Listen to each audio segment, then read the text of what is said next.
Bonjour tout le monde, une petite vidéo en direct de mon centre de mathématiques pour vous parler un petit peu de comment je compte réorganiser le cahier de progrès de mes élèves l'année prochaine. Alors en fait, cette année, j'utilisais un cahier normal dans lequel les élèves collaient au fur et à mesure des compétences qu'ils validaient, des étiquettes. Et sur ces étiquettes, il y avait trois choses. Il y avait le nom de la discipline, le code de la compétence, parce que on a codé toutes les compétences avec les collègues, et l'intitulé de la compétence effective. Donc les élèves avaient tous un petit tiroir que j'ai récupéré du coup pour le meuble de maths. Et dans chaque un tiroir c'était pour un élève. Dans chaque tiroir il y avait les étiquettes de la période qu'ils pouvaient coller ensuite dans leur cahier. Mais le problème c'est que les élèves ont perdu des étiquettes. J'ai passé l'année à en réimprimer, à en remettre dans les tiroirs.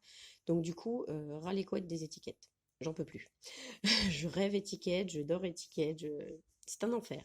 Alors je cherchais un autre système au départ pour remplacer ces étiquettes et un système qui ne faisait vraiment apparaître que ce que l'élève savait faire et pas les compétences toutes les compétences en fait. Mais j'ai eu beau me creuser la cervelle et maîtresse Sève aussi, on n'a pas trouvé. Et en fait, on a reçu en spécimen mon album de réussite. Alors c'est CP, CE1, CE2 et c'est aux éditions Retz, conçu et élaboré par Daniel Haddad. Et cet album de réussite, c'est vraiment un support qui m'a personnellement inspiré et qui, je vais vous faire un petit tour. Donc l'élève se présente au début et donc toutes les disciplines apparaissent donc pour le cycle 2 du coup. Et il y a aussi une version cycle 1 mais pas encore cycle 3 je crois. Et donc chaque discipline a une couleur et ça se présente comme ça. Donc on a la discipline, donc ici c'est le langage oral, il y a toutes les compétences du cycle 2 et il y a aussi le parcours à valider pour les attendus de fin de cycle. À chaque fois que l'élève valide une petite case, il peut colorier une case sur son parcours de cycle 2, ce qui permet vraiment de voir l'évolution du CP jusqu'au CE2. Quand l'élève valide une compétence, donc par exemple quand quelqu'un parle, je l'écoute, il doit mettre la date. Et c'est comme ça, en fait, pour toutes les matières. Ça, c'est ce que j'ai adoré, en fait. C'est pour le nom des lettres et l'écriture, etc. En fait, ils peuvent mettre la date une fois qu'ils ont tout validé. Mais par exemple, s'ils arrivent à faire le A, eh ben, ils peuvent colorier le A. Ils peuvent colorier le J une fois qu'ils savent le faire, etc. Et c'est un gain de place parce que moi, dans mon cahier, j'avais une étiquette pour le A, une étiquette pour le D, une pour le F, etc., etc. Ce qui fait que ça faisait énormément d'étiquettes à gérer. Et quand j'ai vu ça, je me suis dit, mais c'est super intelligent. Franchement, heureusement qu'ils y ont pensé, ça va me faire gagner énormément de temps. Alors, et c'est comme ça pour toutes les disciplines. Donc français, là il y a sport, art plastique, etc., etc.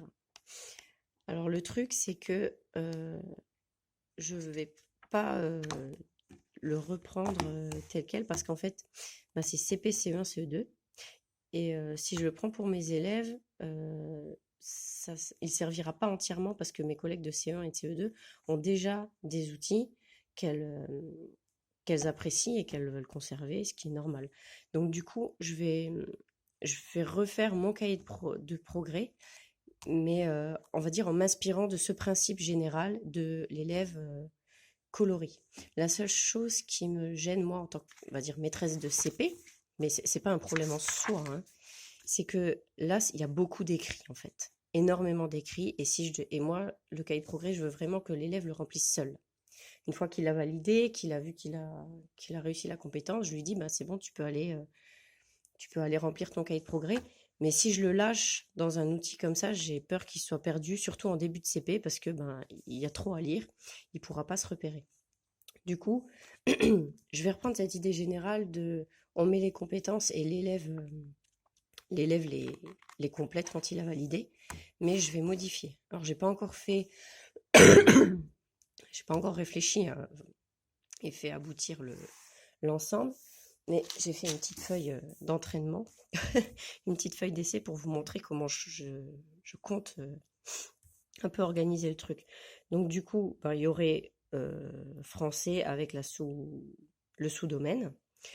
Je veux leur mettre le pictogramme qui sera aussi associé au centre d'autonomie, déjà pour que l'élève il se repère. Comme ça, quand je lui dis langage oral, s'il n'arrive pas à lire langage oral, il sait que ça sera sur la page où il y a le petit logo. Et puis, ben, je prévois un endroit pour mettre le numéro de page si jamais je peux leur donner le numéro de page où ils peuvent valider. Et ensuite, donc là pour le moment, j'ai repris le même intitulé que ce qu'il y a dans l'album de réussite pour que vous puissiez un petit peu voir. C'est-à-dire que je, je vais faire en sorte de mettre mes compétences petits, euh, dans des petits organigrammes comme ça, avec donc dans le rond le code de la compétence. Comme ça, l'élève, il aura moins à lire. Parce que le code de la compétence, c'est ce que je lui mets dans les exercices, dans le plan de travail, etc. Et donc, une fois que c'est validé, ben, il n'a qu'à prendre le code de compétence, il le cherche dans le fichier et il retrouve sa compétence. Il n'a pas besoin de savoir lire entièrement ça. LO1, enfin, c'est des lettres, des chiffres. Je vais les entraîner dès le début de l'année et puis ben ça devrait le faire. Et donc par exemple, l'élève, une fois qu'il a réussi sa compétence, ben, il prend son crayon, là j'en ai pas sous la main, et puis il coloriera son étiquette. Voilà. Après, pour le coloriage, je les laisserai colorier de la couleur qu'ils veulent. L'important c'est qu'ils puissent colorier et que donc du coup ça soit validé. Maintenant, à la fin de l'année, s'il y a des compétences qui n'ont pas été travaillées, ben on va dire, voilà, je dis n'importe quoi, si je respecte son avis et je ne l'ai pas travaillé, ben je laisserai la compétence comme ça. Mais si je l'ai travaillé, je pense au crayon de papier, j'entourerai le rond pour que quand je passe, même si la collègue n'utilisera pas le cahier de progrès, je leur passerai quand même pour au moins le début d'année qu'ils puissent prendre connaissance des acquis effectifs de chacun des gamins. Et donc comme ça, ils verront que, ben, par exemple, la compétence là, je l'ai travaillée, mais l'élève, du coup, c'est pas colorié, il l'a pas validé. Donc voilà. Après, je me suis prévu comme moi, je blablate beaucoup, je me suis prévu une petite case pour prendre des notes. Mais voilà, je pense que, enfin, je remercie vraiment les éditions Retz pour ça, parce que ça me permet vraiment de sortir des étiquettes, parce que j'en peux plus, et ça m'a donné donc cette idée. Du coup, plutôt que les dates pour des CP coloris, ce serait plus simple. Après, je veux dire, en CE2, c'est largement remplissable seul. Mais voilà, CP, c'était un peu ce qui me dérangeait parce que il y a beaucoup à lire et ils peuvent pas remplir seuls. Alors que bon, le mot d'ordre chez moi, c'est autonomie, autonomie, autonomie. Donc du coup, voilà, s'ils peuvent, je vais essayer d'organiser ça, voilà. Donc après là, j'ai repris pour vous montrer hein, les, le début en fait de ce cahier-là. C'est juste un brouillon. Il va falloir que je réfléchisse encore dessus. Mais mais je mettrai donc bah, les compétences que j'avais en fait en étiquette, je les remettrai dans les petites cases là et je mettrai à côté le code qui convient par rapport à mon codage habituel, quoi.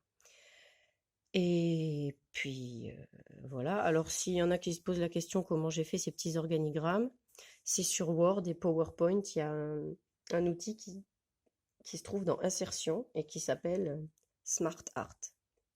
Et si vous fouillez dedans, vous verrez les petits organigrammes là. Et en fait, quand je les ai vus, je me suis dit, mais oui, c'est parfait, c'est ce que je veux. Le code, la compétence, on colorie, et puis basta, quoi. L'affaire, elle est faite.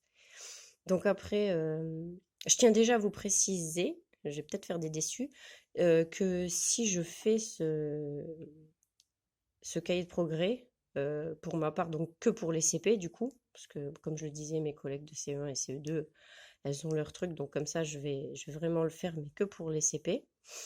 Ben, du coup, je pense pas que je vous le diffuserai parce que ben, il a été clairement inspiré de ce travail-là qui est déjà super bien fait et que je vous conseille. Franchement, si vous avez l'occasion de vous en procurer un, regardez-le parce que c'est vraiment super inspirant. Et pour vos classes, voilà, moi, j'aimerais vraiment l'avoir pour la classe, mais voilà, enfin, si on met en place quelque chose de cycle, c'est vraiment le top, je pense. Là, moi, ce sera vraiment uniquement pour ma classe et mes CP. Je sais même pas. Voilà, on verra.